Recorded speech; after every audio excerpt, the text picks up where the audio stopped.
Welcome to Miami Beach Urban Studios. We're here today with Aurora Molina, who's participating in our first talk of the MBUS Live Art Talk for the spring semester. My name is Colette Mello. We are FIU, Miami Beach Urban Studios, known as MBUS. We are an incubator for communication, architecture, and the arts, and a collider for design, people, and technology. I'd like to thank Miami Beach Department of Tourism and Office of Cultural Affairs for sponsoring these art talks. Aurora Molina received her Associates of Arts degree from Miami-Dade College, a Bachelor's of Fine Arts degree from Florida International University, and a Master's degree in Contemporary Art at the University of Madrid. She currently resides in Miami, Florida, where she works as a full-time artist, teacher, wife, mother, and she is represented by Bernice Steinbaum Gallery. Aurora Molina has exhibited internationally, and I'm happy to share that she has been part of an MBUS exhibition here in 2016. She was part of our Fiberish, which was curated by FIU art professor Pip Brandt. She has an exhibition now at the Frost Art Museum and is currently working on an upcoming exhibition, which she will share with us today. In addition, she has participated in residencies throughout the world, such as Thailand, Holland, Spain, India, Mexico, just to name a few. Her work in Fiber addresses social justice issues and political issues, such as migration, climate change, ageism, and voting rights. She has been awarded an Ellie Award as well as a Wave Maker Award. Before I hand it over to Aurora, I'd like to take this opportunity to just remind everyone, if you have any comments or questions, to make them through the chat function, and I will try to get to them throughout our conversation. And here we are. Aurora, thank you so much for joining us and for being part of our first talk here. Thank you. It's so nice to see so many faces. The support, it's true. Well, thank you for inviting me. I've been following all the talks through MBUS. I think you guys have activated the community, and we've been able to get closer to the artist studios and the artist practices. So thank you for supporting us. Well, I'm gonna apologize beforehand because I have a class that's going on, and I could foresee the future. They're being patient, but they might sneak in any minute. Okay, that's okay. We've had lots of visitors, cats, dogs, children, so that's fine. Husbands, boyfriends. Yeah, but yeah, I could anticipate. So thank you for joining me. I'm here at the studio. This is my wall of thoughts. My language is thread and needle and anything in between. And before I start, I always acknowledge the person that sort of like introduced me to fibers, and that's Professor and mentor Pip Brandt. I graduated from FIU in 2007. And like any student, you go through the different mediums to explore. And my dad is an artist, so I think I had to do painting, sort of like to get it out my system. And it wasn't until I took Professor Brandt class that I discovered the fiber world. And then I connected to the little girl because I started using the sewing machine when I was 9 years old. And I remember the second that I felt the same way and the same enjoyment that I did when I was little. And it was sort of like a wow moment. I said, this is it. And then I was always anxious since then. And I haven't stopped since. So the curiosity just came in from understanding how and what was the language of thread, and then from there, after my studies, I just started to travel and discover the language of textiles in different cultures. So the kind of residencies that I've done have to do with getting closer to the artisans, understanding the lifelong traditions that they carry with them. And I've partnered these with different educational projects where I sort of like use the passion that I have for teaching and connect with the community and the kids mostly. And sort of like I have developed a project there that has started since 2013, um, where I work with kids, and then that the artisans translate that to the specific textile technique from the country of origin. And this is how the Ellies and the Wave Maker have come into place. One was, both of them have been granted with my partner in crime, Alina Rodriguez. And we have developed a curriculum and worked with different communities. And Lake Worth, Florida, with Guatemalan community. And then last summer, 2 summers ago, we have to remember this year, in Little Haiti. So the Wave Maker, thanks to Lucas Project, we were able to do work with Haitian artisans in Haiti, and in Lake Worth, Florida, with a cooperative of women in Guatemala. And this is something that I think my spirit for traveling carries me around the world to be able to connect with the artisans and do these projects. So this year, I have been safe at home, but as we move out of this situation, we're planning a trip to Peru to work with the community there. So Oh, this is sort of like part of the social practice and engaging the community, sort of like as an anthropological way of continuing the tradition of textiles and sort of like hold them down physically on a project. And I consider this a lifelong project. I want to do it sort of like this equation um, in as many countries as I can, and then donate it to a museum. So all these people involved could be credited for, um, and you know, that's sort of like an overall of these very specific curiosity that I have to investigate about textiles. So I prepare a presentation that deals more with the recent body of work that I've been developing. So I'm gonna share my screen and go from there. so your background is all your threads. You're in your studio in Coral Gables, which you've been working there through the whole last year, through the everybody getting, you live close to your studio. So that was your escape or a way to manage. Because Yes. I heard you say once you were weaving and you said something, this is, I weave and my thoughts, every time I weave a thought, it's a thought that I'm thinking, something like that. Yeah. So in fact, in all these traveling, I have always been mostly in Mexico and Latin America, being in contact with weaving and learning different techniques.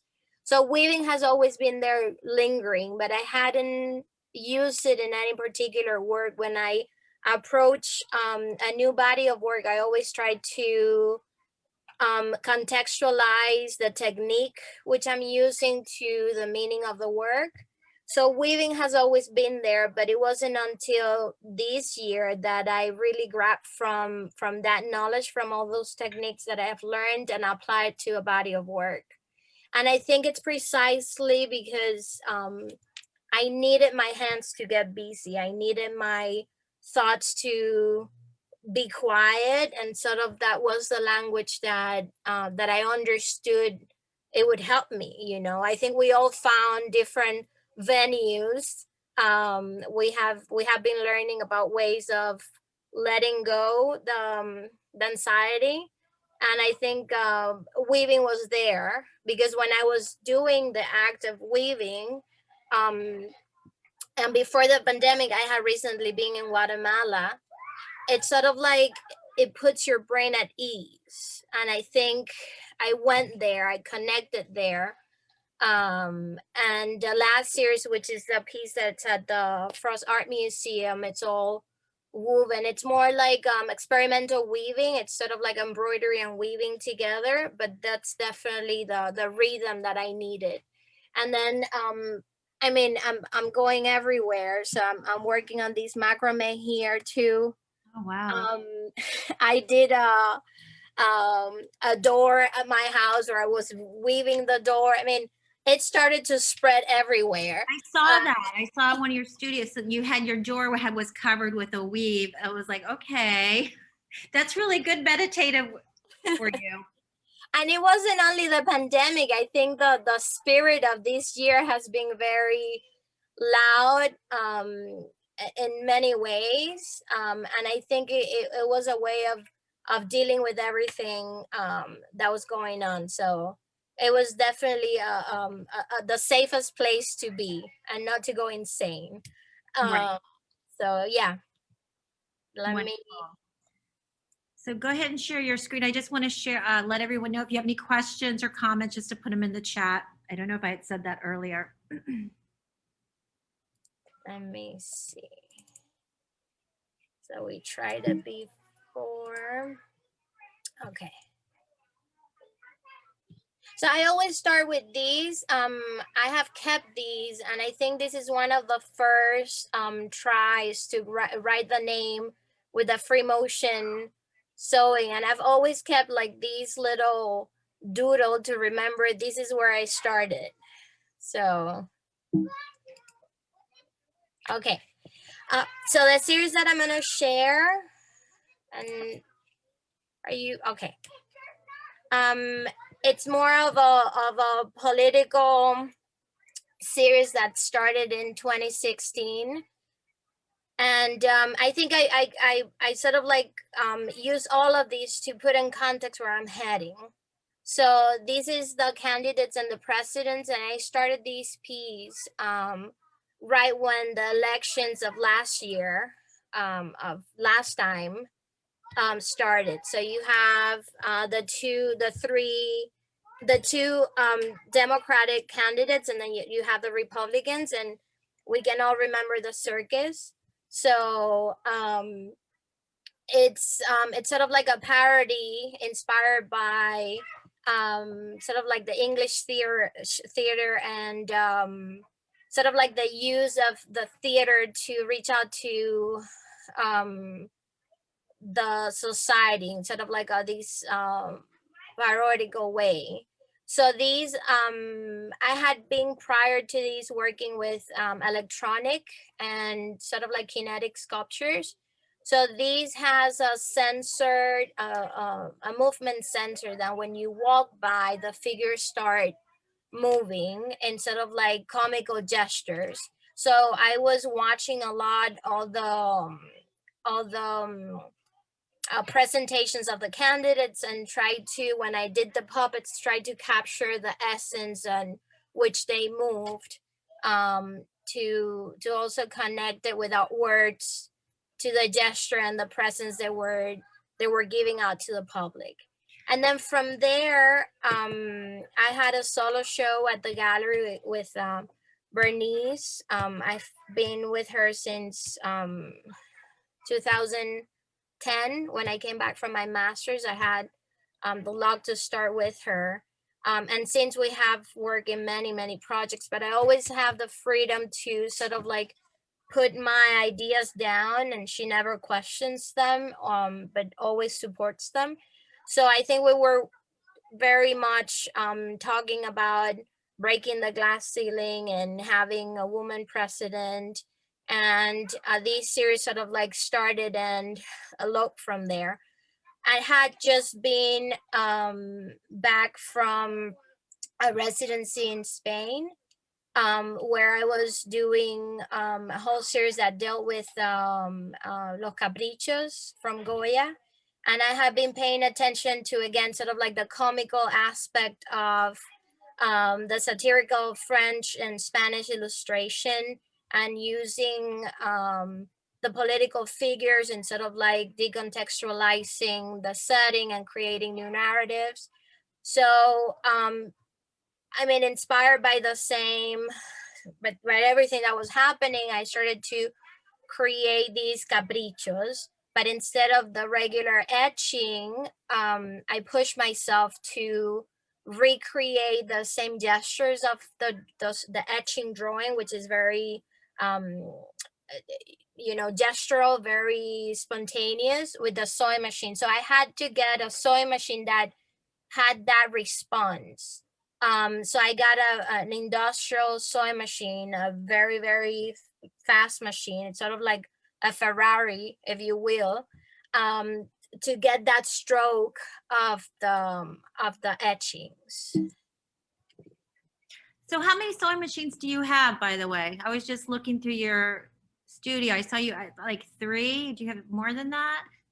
I still keep the one that I bought for my class in like 2013, that it cost me like $42 on a Black Friday sale. And Wow. that's sort of like my darling.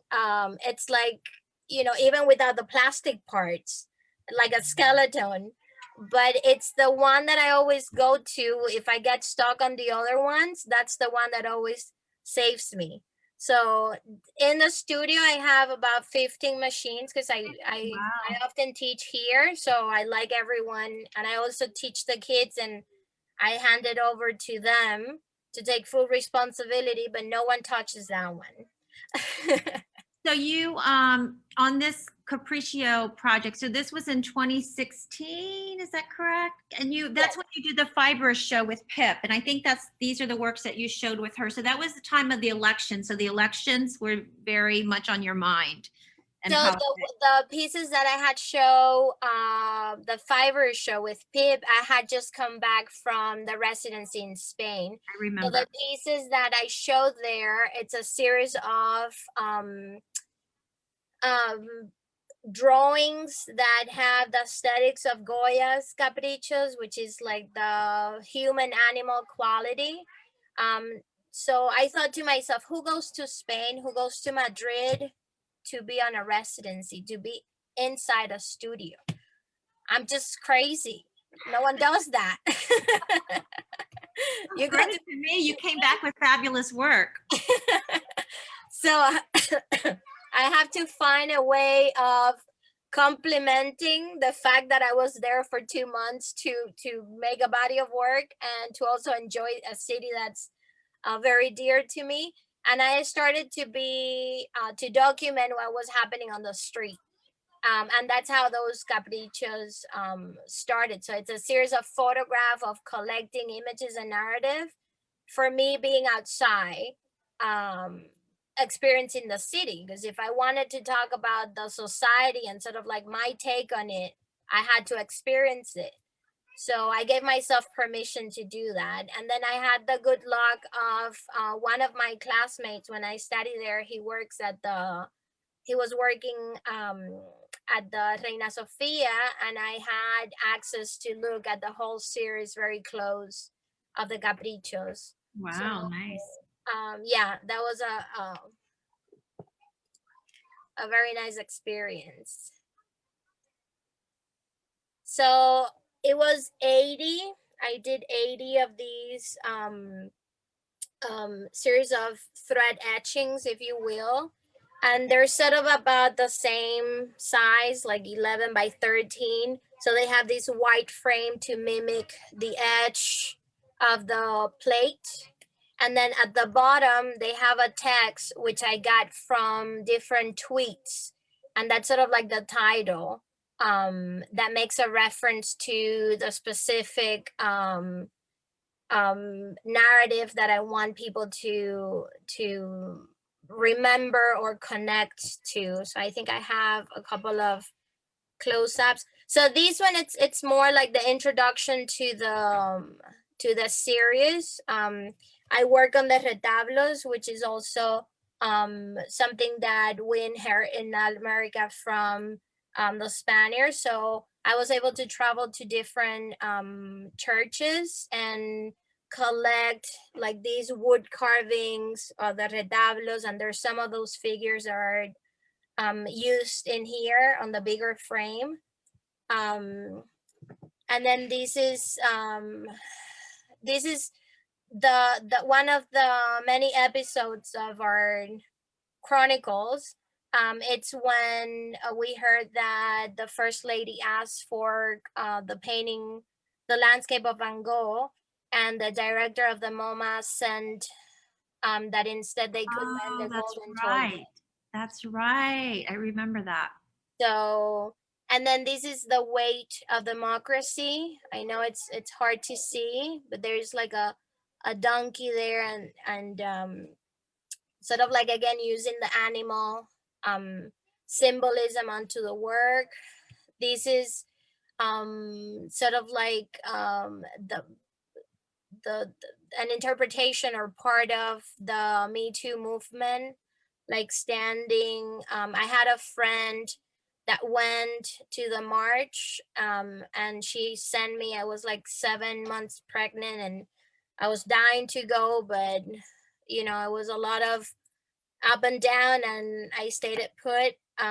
So she sent me a lot of documentation that I use in here too. And then this is like the silhouette of Putin, a Mueller, and the eye like watching you. So there's a lot of things that by that I give away that are sort of like implicit, and if you're interested, you might go ahead and dwell on the idea and discover the narrative. But every time I work with works that are very political, I try to not impose my own ideology, but to state and sort of like have the work to be implicit to what I want to suggest, and then have people interpret it as they will. So this one here, it's a picture of so it says build that wall, sir. So it was a tweet, and it's a picture from people from the other side of the wall. These so I started these and I finished the last capricho the day of the Parkland shooting. So the whole series finished with this image that you see here. Wow. So thoughts and prayers, policy and change. And this is the silhouette of the 17 students. This is the silhouette of Marco Rubio. And then the very iconic image of you know, someone that was very traumatic by this event, but knew how to take that trauma and elevate it and make a presence for everyone that we lost. So that was February 14, and I think I opened the show on the 19th. So I ended it up, and I remember watching the news and digesting everything and sort of like continuing the series daily as sort of like a diary. You know, I wanted everything to be up to date. So, and then after that, we had the policy where the parents child separation at the border, and I started a series. I was watching TV, and I think I was planning my trip to Guatemala, and I was watching TV, and Guatemala has always been one of those places that I wanted to go and do a project and be there and do a residency. But where they have the most textiles and tradition, they don't have anything established. So I had contacted these cooperative of women and proposed that if I could do a residency there. They taught classes, but they never had artists to come and do long-term projects with them. So the second that I was watching the news and I had this black screen with the voiceover of the kids crying, with this reporter that got in a camera and was able to record the kids crying and asking for their parents. I immediately contacted them and I said, I have a project that I want you to do. I snapped the pictures from the TV and I said, this is what I want you to do. I want you to do these backstrap loom black canvas with these words embroidered on it. And I sent them the measurements. They measured the size of a flag, 40 by 60, and they're all woven, and they embroider sort of like these text of what the kids were sobbing about. So this is called Cacophony of Wails and Sobs, and it's a 2-piece installation, because I did the flags first, the black flags that you see on the back, and then for Art Miami that year, I proposed to do this series of sculptures, and these are 3-4 feet high, soft sculptures, and the faces are collected from open sources on the internet. And I wanted to sort of like talk about these kids and how trapped they felt. So this was an installation that I had at Art Miami of that year. And something very curious happened. Native American from Hawaii came to the fair, and he approached Bernice. I wasn't there that day, and he said to her that he was the only one that had the right to let these kids in, and that he would totally let them in, that he didn't understand what the government was doing, because he felt that sense of land ownership. Right. So we just thought that, what are the chances, right? That's so great that I did see that. I remember seeing that. Yes. How interesting. So after these, I had shown it in other venues. I was shifting a little bit the installation. We had a show that Ellie Short curated. The PIB was there. There was a very, very strong show. All the artists had different views. It was a very deep in terms of how artists turn the lens and really objectively, but very decisively looked into society and say, no, I don't agree with that. So it was almost as if this collective show spoke to each other. The pieces would have these narrative, and you will move into the space and read from one work to the other, and they all complemented each other so well, but everyone was sort of like looking at the moment and everything that was happening, from the tweets from fake news to the situation at the border to the shooting in Parkland. I mean, the Me Too movement. It was a very complete show, and the pieces complemented each other beautifully. So after these, I started another initiative that dealt more with extending that invitation to other people to participate. And it was sort of like, how would I say it?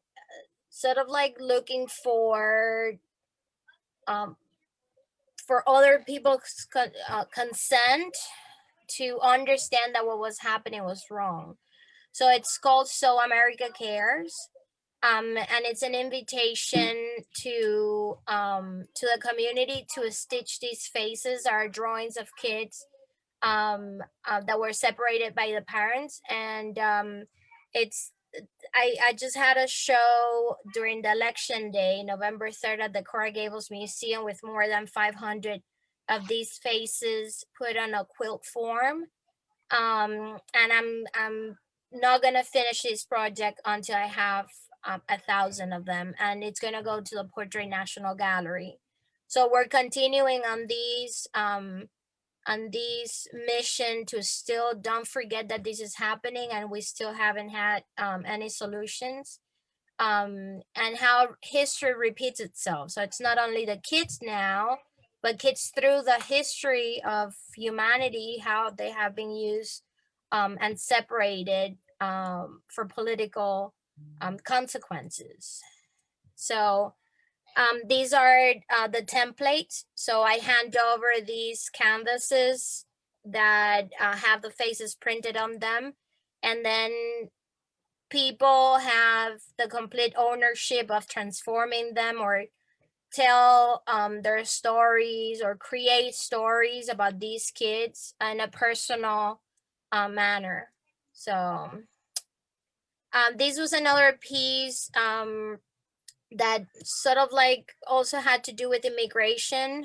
And I want to continue this series. I wanted to have sort of like a caravan of these people, sort of like the bags being that thing that an immigrant carries with them, not only physically, but metaphorically.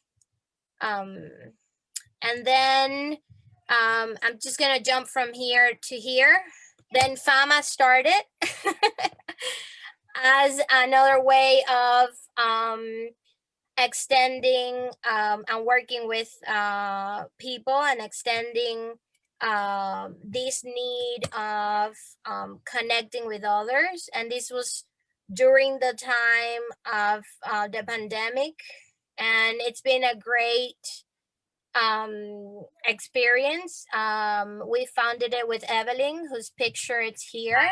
Our friend Evelyn, I so talented. So Beautifully captured by Dani and Alina Rodriguez. And I think, you know, it's so drastic going from all these series that I have been working to FAMA, because that's how last year happened. So the last piece that I showed, that was Art Basel the year before last.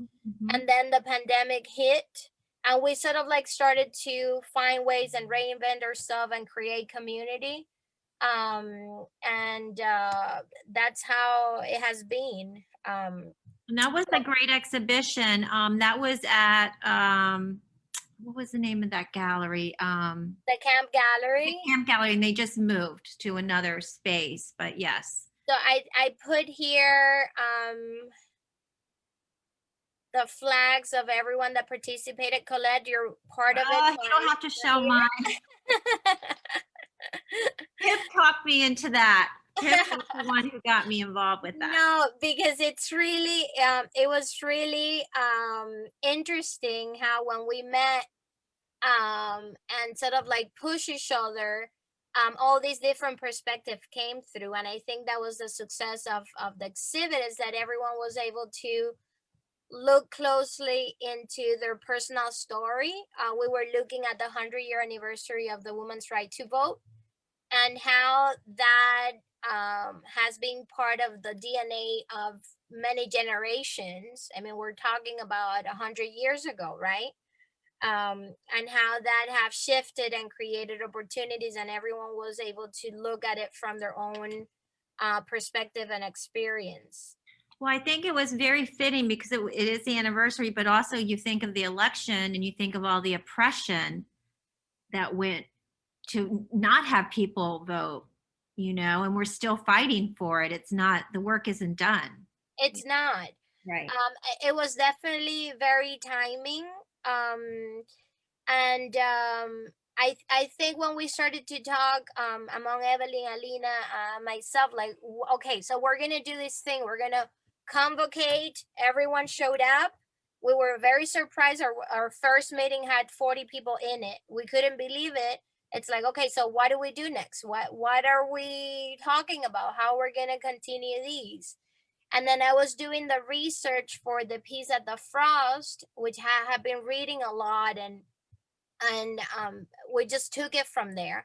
So our meetings and our conversations was very informative. So everyone understood this was not an assignment of a group you belong. This is something that you wanna express yourself freely to say through fibers whatever you want, you know. So we have pieces that are very poetic, and we have pieces that are very visceral, um, and I think that's the success of it. Um, so you know, one thing leads to the other. This is the installation at the Frost, and it's called Woven Destiny. And here's a close-up where you see all the weaving happening. So in the midst of FAMA, I had to finish all of these, and all that research that we were doing for FAMA, you know, helped conceive also these pieces. And I wanted to acknowledge those 100 years that had passed. So I invited people again to be part of this installation where there's 100 mandalas made with a personal garment that connect to sort of like the suffragist flag and this web here, sort of like connecting all the history and looking at fabric or sort of like the DNA and the history of the same garment. I wanted the piece to have that in it. So I think this is the last slide.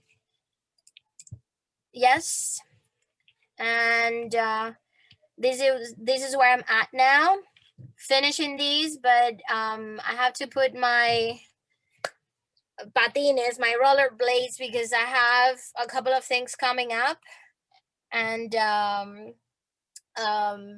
have a new initiative. I've been invited from the Coral Gables Museum to do a community engagement project to commemorate the 40 years of the pandemic of the AIDS. And I'm starting to research. I mean, it's unbelievable how fast we forget. And this is what it struck me and created such an interesting connection to this new project. It's, you know, this is only 40 years. We lived through it. I was a kid when this happened. I remember. And my whole generation were not even, you know, conscious about these. It's sort of like it's erased, you know. We get busy with other things, and this is going to happen with COVID. I think it's part of the human spirit that we sort of like go idle mode on these tragedies, but I think art has that component that could make us remember. So I'm gonna take on this new endeavor, and I'll keep you posted, because I want the community to participate. We're taking on the sort of like the idea of the memory quilt, and we're seeing with the curator and the other key pieces to this new project, ways of incorporating as many people and voices and experiences as we can. So That sounds wonderful. And I do remember when AIDS first came out, and you're right, we do forget about it. And I remember a few weeks ago, it crossed my mind like, oh, we still have this. It hasn't gone away, but we don't talk about it anymore. I guess it's just a little bit more controlled. But I like your community engagement. In fact, we have a question about that. It says, what inspired you to engage the community, to expand your voice and share the space with others? I mean, I like people. I've always been like that. And I think I love to use the skill that I have to be able to communicate and open like new ways or new channels for other people to experience that. So not only that I work with artists in collaboration, but also people that they just maybe haven't found the gap to experience art, because we label each other, and you're only as good as your label. So you don't consider that you're doing art because no one has labeled you as an artist, but yet your skills set differently. So I want to connect and find a power um, in the people that are willing to put their time and effort to be part of something, and I'm there sort of like orchestrating it. But it's very important for me um, to see the potential in others and to sort of like push it, and share this knowledge that I gain from connecting from other people. So I guess if I could find my spirit animal, it's very clear that I'll be a spider. Although I hate them. Because I believe in that true connection, and creating and extending that network. And I think that just takes you places, and if it's through art, it's even better. So I remember when you were doing the 40 women's discourse with the flags, and you said to a couple people, it might have been to me, I don't remember, but I was a little concerned because I'm not an artist, and you were like, it's not about being an artist, just making something and getting it out there, and don't feel self-conscious. And you said something about somebody was nervous because it was going to be in a gallery, and you go, it's not a big deal. So you were very much into coaching all of us to like, just do it and make it and don't worry about what it looks like. And, it's the community engagement. That was what was important to you. absolutely. And still, well, Evelyn knows these. Every time we try to think about how we could advance FAMA, I'm very, very careful and sort of like shielding, defending that FAMA. It's not to get into any institution, or it's not about the show. It's about educating and extending fiber art and making it democratic so it's accessible. The only thing you have to have is, thread and needle.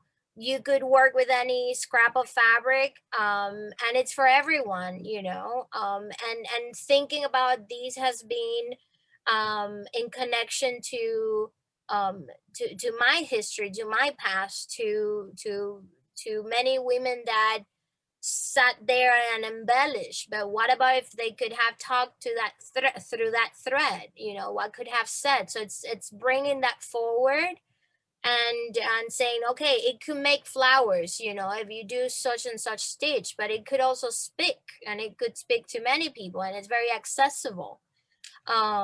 So I'm always defending that, and the gallery or the institution, it's a venue for other people to appreciate it, but most important, it's what we're doing when we're doing it. So That's beautiful. Yes. I have another question. Can you talk about the chains that connect all the mandalas? so that change goes from the main orbit of the panel, which is a picture from the Women's March movement. And that orb sort of like connects, and it's a very simple sort of like crocheting with your finger kind of braid that goes and connects all the orbs. And I wanted it to feel heavy. I wanted it to feel sort of like anchoring and chain like, because it's sort of like carrying the past. So it's like a thick braiding that's connecting it. I have one more. I have a comment. Thank you, Aurora, for embracing others to share your passion and feel connected. You are amazing. So that's actually a beautiful way to end our conversation. That was from Abby. Thank you, Abby. She knows I appreciate that a lot. Well, I'm a big fan of your work. I've been following you for a long time. I'm glad that we were able to do this art talk today, and that you are the first of the semester. So thank you again for accepting that. And I'd like to go ahead and I'm going to invite all of the participants to unmute yourself if you'd like to. Let me see if I unmute. If you'd like to just say hi to Aurora or a round of applause. Thank you so much, everyone, for joining us. Let's see. Bravo. Thanks, Aurora. Thank you guys. That was amazing. Beautiful. Thank you for being you. Oh, hi, What Aurora. an inspiration. Beautiful. Hi, Regina. Hi. And thank you, Colette, also for organizing this. Oh, of course. Well, you know, I love doing this. So it's great to see everyone. I hope everybody has a great new year. I know we got off to a rocky start. So so hopefully January will be part of 2020 and not 2021. So we'll see how everything goes. So thank you all. My assistant Raymond put a chat a survey. If you don't mind filling out our survey, we appreciate it. But I look forward to all seeing you all next week on our Art Talk. We have Lorna Galloway. She is also a FIU alumna. So we'll have her talking about printmaking. So thank you again, Thank you, everyone. And Colette. Aurora, Thank you're you. amazing. Thank you. Love you so much. I look forward to seeing you face to face again soon, hopefully. Yes, please stay Wow. safe. We're closer to the goal. Yes, we are. We are. Take care, everybody. Bye. Thank